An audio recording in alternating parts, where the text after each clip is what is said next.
All right, welcome back to another layout update. This one's probably way overdue, but I'll get into that in update. So here we go.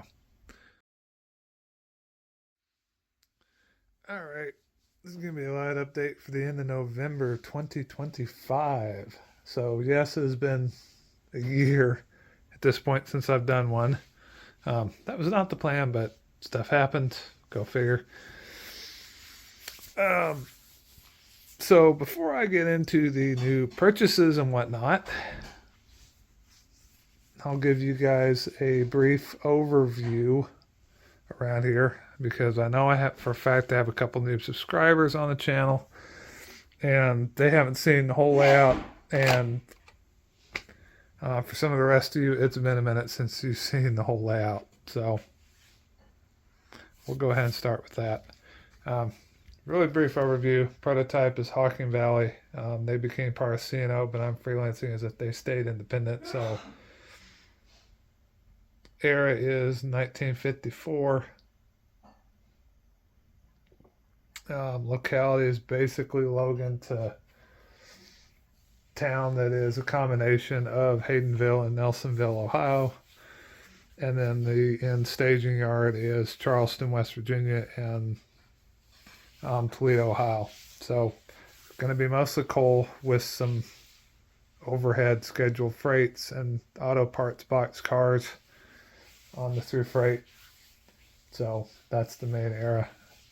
A couple of other stuff I got sitting around is more modern stuff that I'm trying to decide I'm going to go ahead and load, or it's actually museum stuff. So um, that's what that is. Starting on the right, this is your staging yard. So when you're looking at the layout, you're actually looking south geographically. So west is to your right and east is to your left. As such, West End staging, so Charleston, West Virginia on that end of the yard. The end of the yard is going to be Toledo, Ohio, but you come out of Charleston staging, and this up here is going to be the branch up to New Straitsville, Ohio, and I'll get to that in a minute here when we get around. But come out of Charleston staging, roundhouse is going to sit where it is, different angle, but it's going to be there. Turntable, the area where all the stuff, purchases and whatnot is going to be engine servicing. So you can't see it, but 3 tracks, 2 service tracks, and a drop off track. So this will be your coal, water, sand, everything else. The hole in the wall is where the river subdivision, which went down to Gallipolis and Pomeroy, Ohio, and then went down to Gallipolis, then came back up, crossed the main line, and went to Pomeroy, Ohio, comes out of the backdrop. So that switch operationally is so the river division can go into staging. When we scenic that, I'm going to sync it so that whole side of the track is more or less hidden. And it also serves as a turnaround. So you have to back through it to turn around going one way, but it works. Coming in the yard, this is Logan, Ohio, so combination. The in real life, it is accurate in that the um, servicing facilities were on the opposite side of the track from the yard. However, it's basically flipped. So the engine service was on the south side, which, if I had it accurate, would be right here since this is south. And then the yards were on the north side. So if I had it accurate, this would have been the freight yard. Could I have done that? Yes. Did I want to? No, because my mainline curves would have been below 22 radius, and I wanted them 22 and 24. So it worked out the way it did.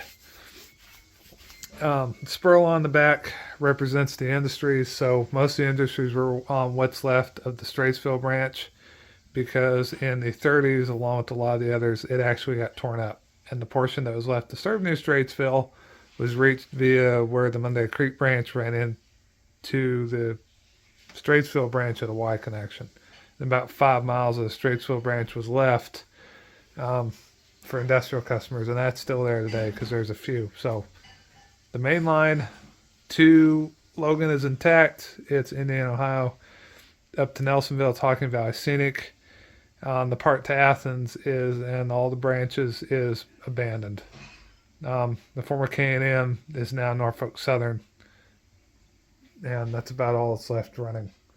And then, of course, the Toledo to Columbus main line is now CSX.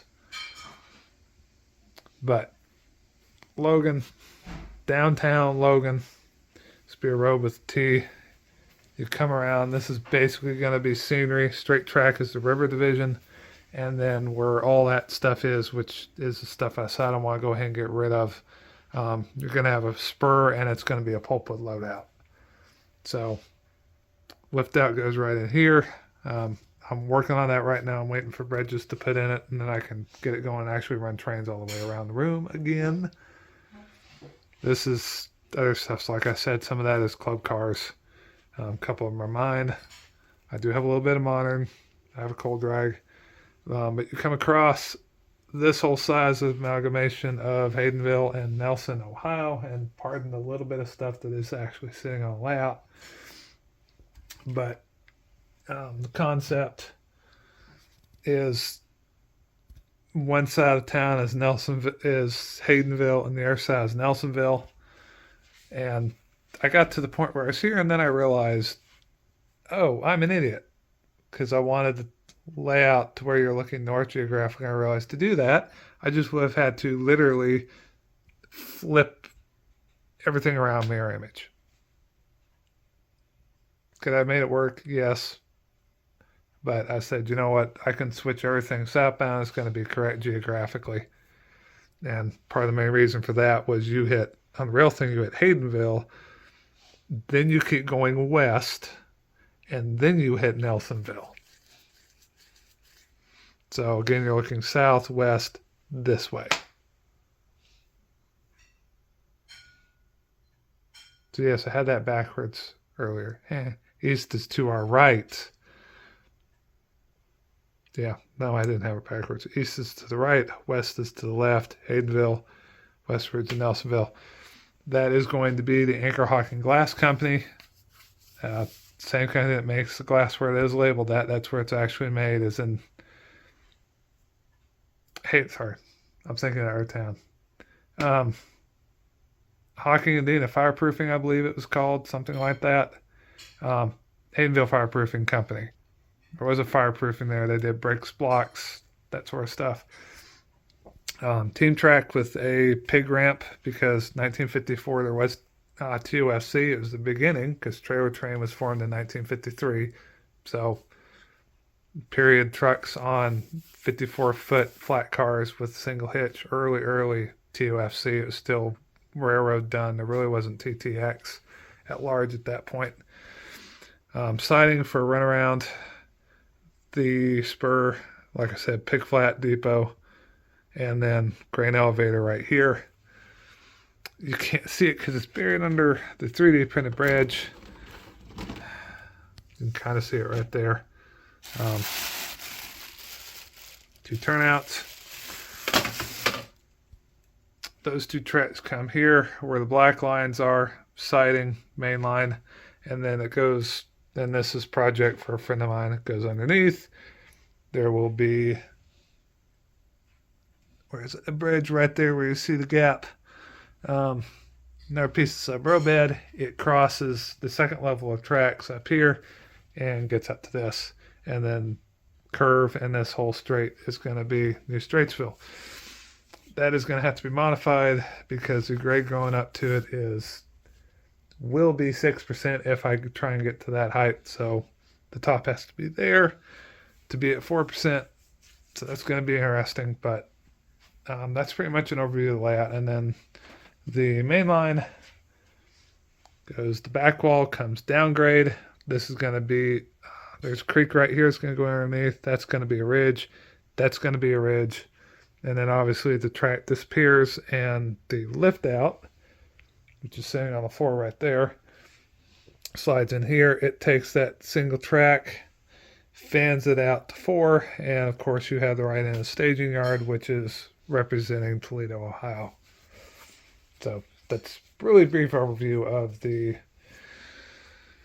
railroad in history and layout. So stuff new for this update. Modules.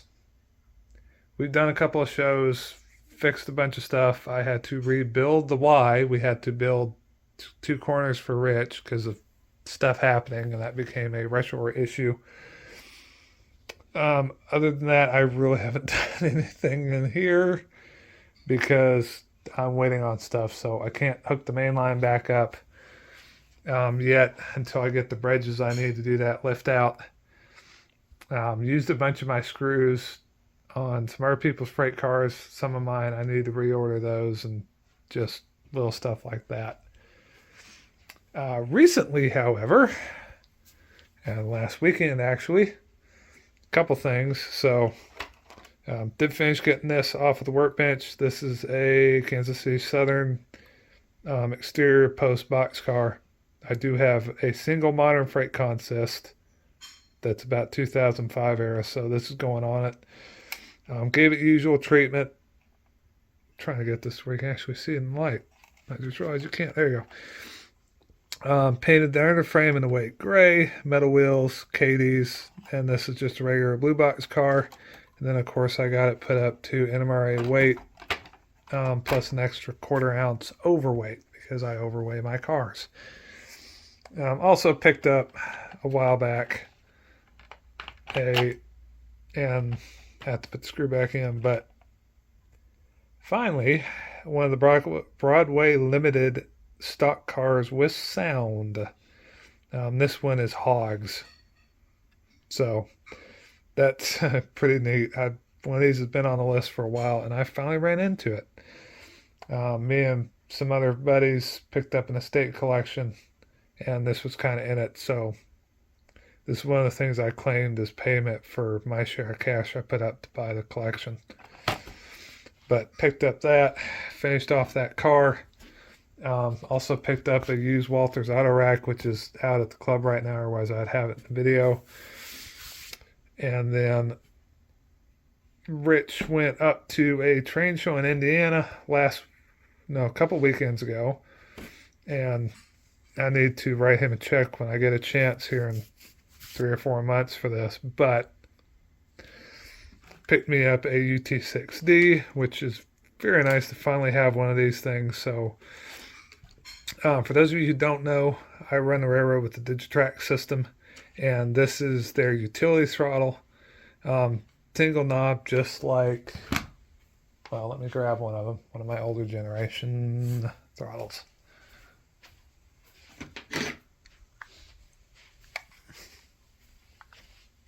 Aha, even got it. Okay. Older UT4D. So the previous series were 400. So this is utility throttle. It basically runs the trains. It doesn't have all the programming buttons. UT6D, duplex radio, so this will work with my receiver. But the really nice thing about these newer ones is these, and I'll just show you, let the thing boot up. The S button up there means I can run switches with the utility throttle. You can't do that with the 400 series. You have to have the 402D, the big dual knob sucker like that to do switch controls. This will do it on the utility throttle. So that is the coolest thing about it. Runs on AA batteries as well instead of the oh, come on.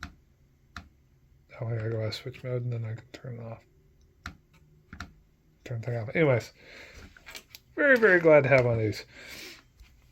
He also picked up a mono fraud juicer. So I won't explain what it is because you can read right there. These are beautiful pieces of hardware. I love these things. And then he picked me up a hex. So they've gone up about $10 in price. The last time I bought one, it was $60.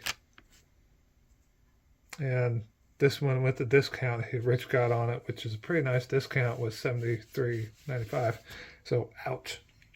The other thing he picked up, and I didn't know if he'd get this or not, is a computer desktop. So apparently the guy was selling these used, and the guy had gone in, upgraded it to the latest version of Windows 10, no internet access, but I can fix that later. I'm not worried about it now. The important thing about it is it has ESU programmer on it, and it has JMRI already installed. So when we redo the closet and redo the whole workbench, that's going to be a project and a half in and of itself. This is going in there, and the programming station is going to move in there. So JMRI for that, ESU because I have a couple of ESU decoders, so this has a software on it to program those.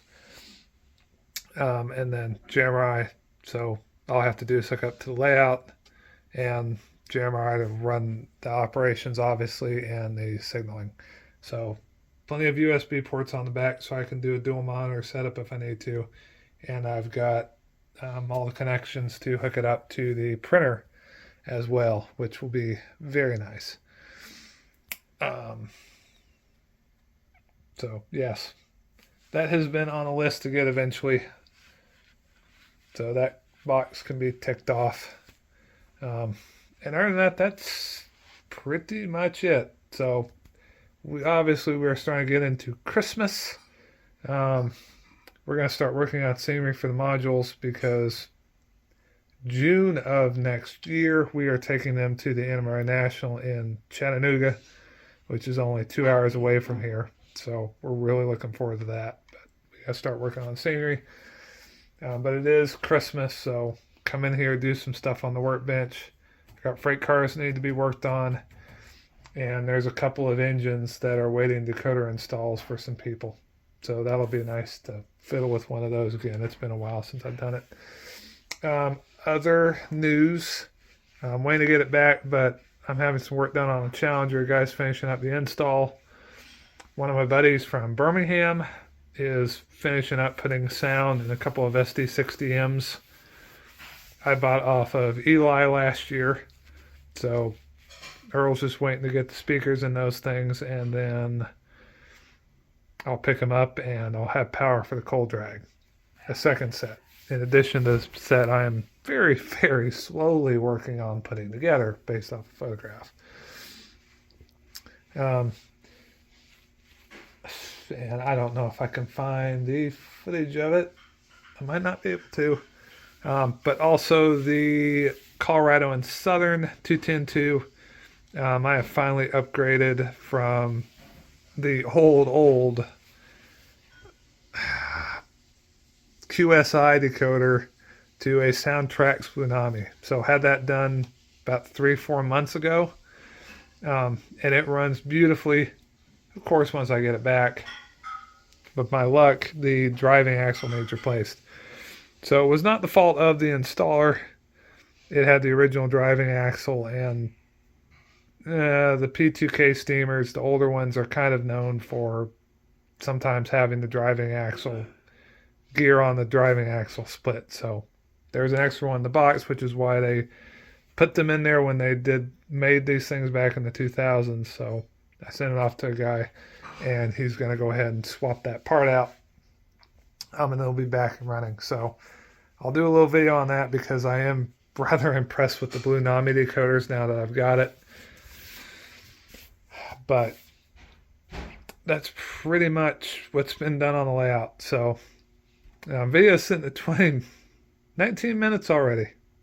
But if you care to sit through it, I am going to go ahead and add a video clip and photo montage of the thing, just of the module build, so y'all can see some of that. But that is probably going to do it for this. And then we'll have I knew there was something else. So videos of this coming at some point, but I have started helping a couple guys with layouts around town. They're both multi-deckers, triple deckers, and one is about the size of this. So 3 decks on it. It's going to be interesting. And then the other is a scotch larger. So it's coming in at 16 by 24, 20 by 35, something like that. It's not massive, but it's just big enough that a triple decker staging and 2 sink decks is going to fit in rather nice. And that's Disher. So we just started that. I'll throw in a clip on one of these layouts of that eventually.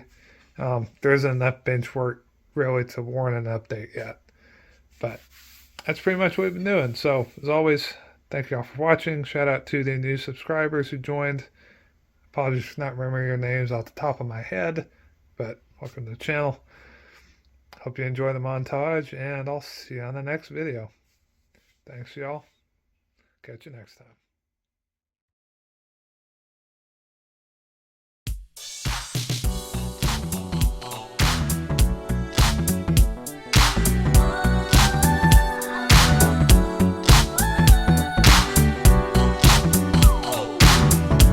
All right, you two, loop around on the Code A3 with Rich's 2 new corners and my rebuilt Y and my rebuilt corner.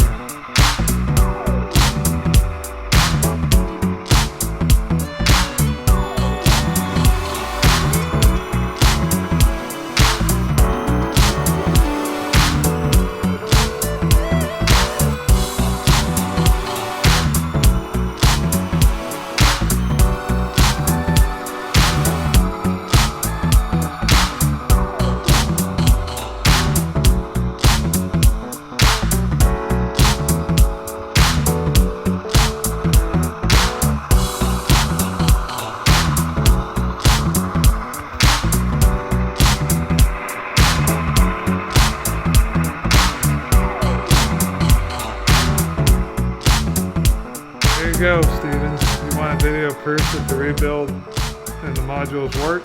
There you go.